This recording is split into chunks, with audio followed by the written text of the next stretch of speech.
Hello అందరికీ welcome to me మనస Pawan. So ఇక్కడైతే సొరకాయ గారెలు చాలా సింపుల్గా ఎలా చేయాలో ఈ వీడియోలో అయితే చూపించా. సొరకాయలను అయితే ముక్కలు ముక్కలుగా కట్ చేసుకొని పక్కకు పెట్టుకోవాలి. తర్వాత శనగపప్పు పెసరపప్పు అయితే నానబెట్టుకున్న అర్ధగంట ముందు నానబెట్టుకోవాలి. జీలకర్ర, పచ్చిమిర్చి, ఎల్లిగడ్డ ఇవన్నీ పేస్ట్ అయితే చేసుకున్నాం. తర్వాత ముక్కలు చేసుకున్న సొరకాయ ఉంది కదా, అదైతే ఇలా పేస్ట్ చేసుకోవాలి. మనకి ఎండాకాలంలో సొరకాయ అయితే చాలా అవైలబుల్గా ఉంటుంది. ఈ రెసిపీ అయితే ఖచ్చితంగా ట్రై చేయండి, మీరు ఇష్టపడతారు. సో పల్లీలు కూడా మేము వేయించుకొని పక్కకు పెట్టుకున్నాం. పిండి అయితే మా అత్తమ్మ జల్లడబడుతుంది.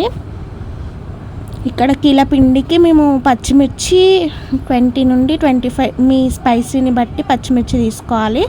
పల్లీలు అయితే ఇలా చాటలో వేసి నలుపుకుంటున్నాం. పల్లీల పొట్టంతా పోవాలి. ఇదేమో పుదీనా, కొత్తిమీర, అలాగే కరివేపాకు చిన్న చిన్న ముక్కలు చేసుకొని నీటిలో బాగా కడుక్కోవాలి. ఇక్కడేమో నువ్వులు వేసుకుంటుంది మా అత్తమ్మ పిండిలో. తర్వాత కరివేపాకు, పుదీనా, కొత్తిమీర కూడా వేసుకుంటుంది పిండిలో. ఈ గారెలకి మనకి ఎక్కువ వాటర్ పట్టవు. సొరకాయలు ఉన్న వాటరే మనకి పిండి నానే కొద్దీ వాటర్ వస్తుంటాయి. సో వాటర్ అయితే చూసి వేసుకోవాలి, లేకపోతే గారెలు చాలా మెత్తగా అయిపోతాయి, ఆయిల్ ఎక్కువ గుంజుతుంది. నానబెట్టుకున్న పెసరపప్పు అలాగే శనగపప్పు కూడా వేసుకుంది మా అత్తమ్మ. అలాగే ఇక్కడ సొరకాయ అండ్ పచ్చిమిర్చి, జీలకర్ర, ఎల్లిపాయ పేస్ట్ అయితే బియ్యంలో వేసుకొని, అలాగే ఉప్పు ఇక్కడ మా అత్తమ్మ చేతితోటే వేస్తుంది, ఎందుకంటే తనకి కొలతలు తెలుసు కాబట్టి. మీరైతే ఇక్కడ 2 to 3 స్పూన్స్ వేసుకోవాలి. కిలో పిండికి ధనియాల పొడి కొంచెం వేసుకోవాలి. ఇదంతా బాగా మిక్సీ చూస్తున్నారు కదా, అలా కలుపుకోవాలి. చాలా ఈ సొరకాయ నుండే మనకి వాటర్ అనేవి చాలా వస్తాయి.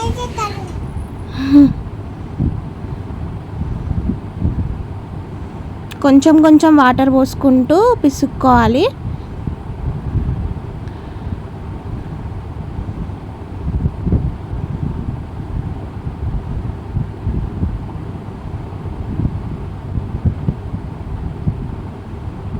సో ఇక్కడైతే టేస్ట్ చూస్తున్నాం.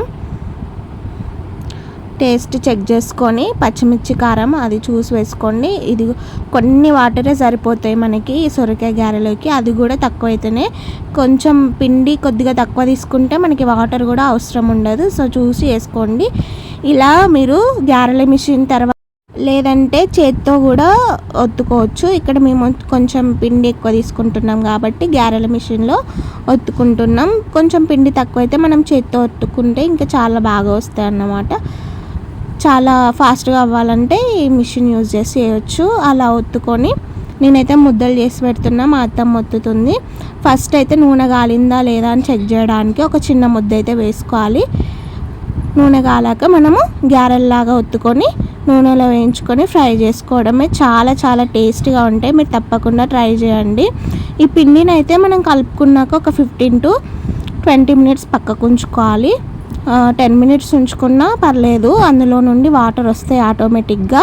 మళ్ళీ పిండి అనేది లూజ్ అయిపోద్ది. సో కలుపుకునేటప్పుడే మీరు గట్టిగా అయితే కలుపుకొని పెట్టుకోవాలి పిండి. చూస్తున్నారు కదా, ఇలా గోల్డెన్ కలర్లోకి వచ్చాక తీసేసుకొని తినేయడమే. చాలా చాలా బాగుంటాయి, తప్పకుండా ట్రై చేయండి. అలాగే నా వీడియోస్ నచ్చితే నా ఛానల్కి సబ్స్క్రైబ్ చేసుకోండి. ఇవైతే చాలా టేస్ట్గా ఉన్నాయి. లైక్ చేయండి, షేర్ చేయండి, సబ్స్క్రైబ్ చేయండి. బాయ్.